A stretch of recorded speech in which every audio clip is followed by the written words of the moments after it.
खौरां बिजोङाव बुंदोंदि जि बिदाय बिथाङा हासेदो होनना बिथांनिखौ मा फोरमायगोन?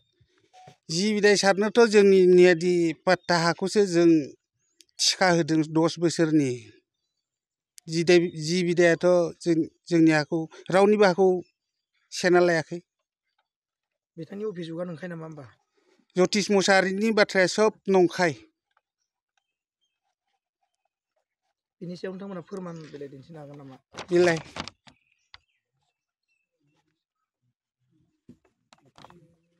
अफिसाव नाहै हाया दंना गैया जोंनि नंखायखौ खिन्थादोंना नंखायना नंगौ बे कागजखौ लानानै नाहै हा दंना गैया।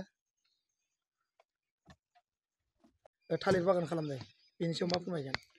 जोंहा बेयो जोंनि निजा बिमा बिफानि सम्पति मियादि पाट्टा हा।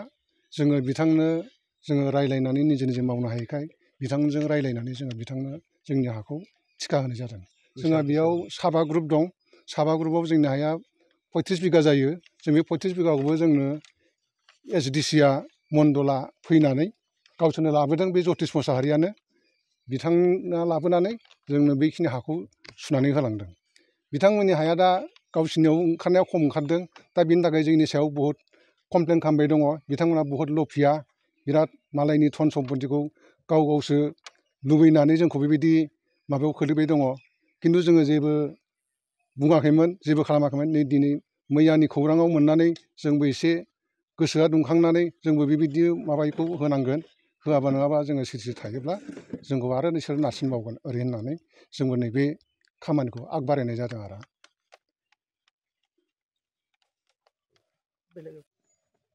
खौरां मेलनि खोथाया जाबाय मा, मैया जिथु जों निउसाव नुदों बिनि जाहोनखौ लानानै जोङो फिन होफिननो होननानै आग बारायदों। मिसलिया खोथा अपबास खालामनाय जादों बिथांमोना। बिनि थाखाय बिथांनि सायाव एकदम माने गोख्रों मोनसे बिजिरनाय साजा होनांगौ बेखौबो जों लुबैदों। जिहेतु मैया मोनसे खौरां बिजोङाव गोबां गोसारदों बुंनायखौ नुनो मोनदों। बिनि सायाव जोंहा नै कागज दङ। जोंहा जोंनि मियादि हा दाद नाम्बार पाट्टा नाम्बार दंजोबो। बे मियादि हाया जोंनि बे आदै आफामोना दिनै मथा मथि 60 सननि आगोलाव मियादि पाट्टा जानाय हा। बेखौ जोंहा नैबे बिथां जि बिदाय गयारिनो जोङो थिखा होदों।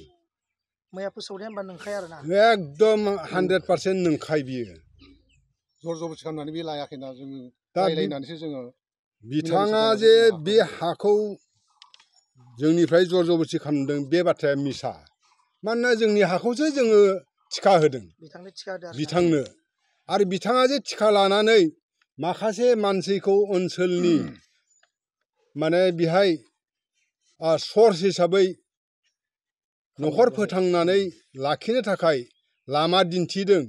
दिनै सान्थि परिबेकआव लाबोगासिनो नाजादों लाबोनो। बे बाथ्राया दिनै जोंनि थाखाय सैथो जानानै दङ आरो बेखौनो बिथाङाबो नाजागासिनो दङ।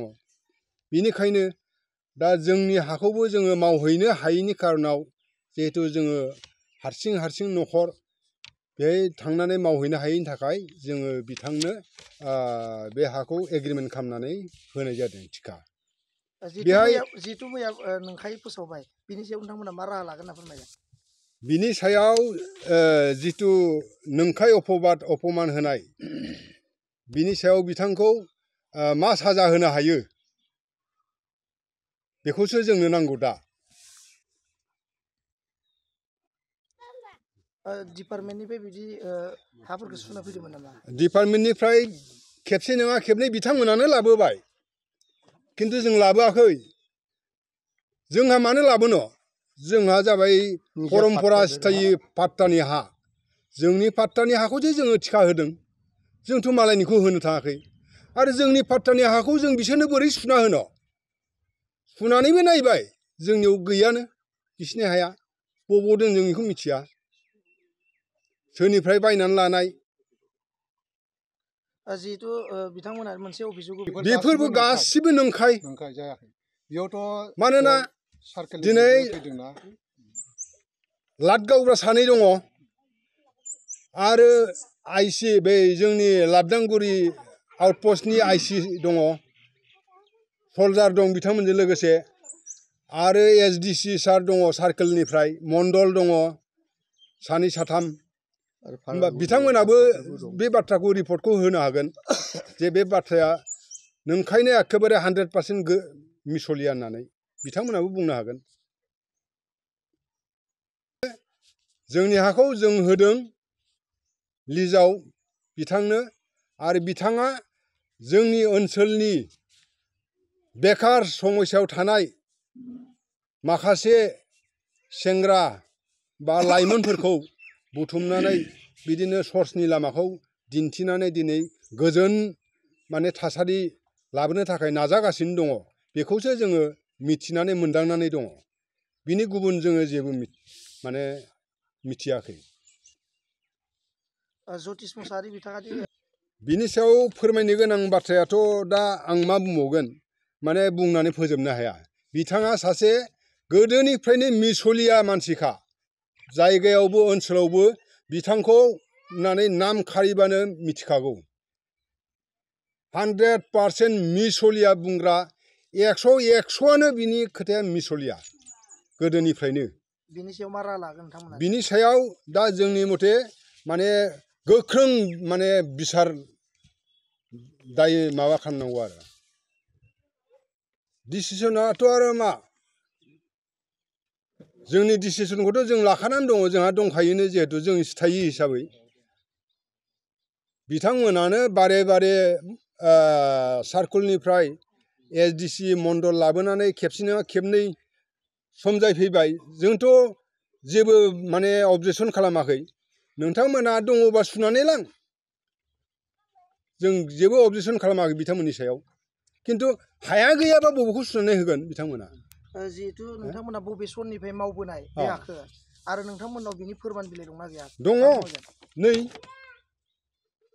नैबे जोंनि फोरमान बिलाइआ नैबे बिथांमोनाबो बबे सननिफ्राय मावबोनाय नोंथांमोना बे नोंथांमोननि हाखौ बियो मथा मथि बुंनो थाङोबा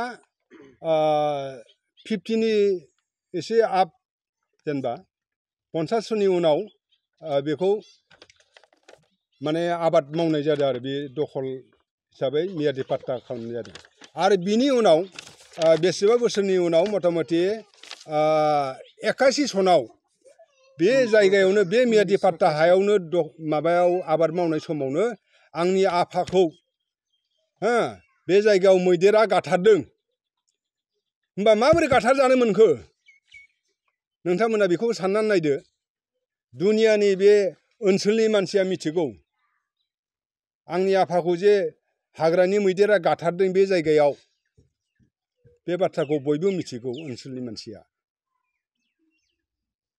होनबा जों सोरनिबा नंखायावनो माने सोरनिबा हाखौथ' जों मावहैयाखै जोंनि हाखौ जों आवग्रिदों जों मावनायाव आबाद मावनायावसो बे थानायावसो बे बस्ति बानायनानै थानायावसो बेबायदि घटनाया जालांदों आरो दिनैसिमबो जोङो बे जायगाखौ मियादि पाट्टा हिसाबै जों नागाराखै जोंनि दखलखौ जोंनि पाट्टानि हाखौ माने जों आबाद मावगासिनो दङ बा मावनो हायैनि स्टलाव दिनै फैयै फैयै जोंनि न'खरा फिसा जालांनानै जेब्ला जोङो हारसिं जानायलाय जोङो बेहाय आबाद मावहैनो हायैनि थाखाय नैबे बिथां जि बिदाय गयारिनो जोङो बे हाखौ लिस्टआव होनाय जादों बेसेबां बोसोरनि लिस्टआव होनाय जादों जों बेखौ 10 बोसोरनि थाखाय होनाय जादों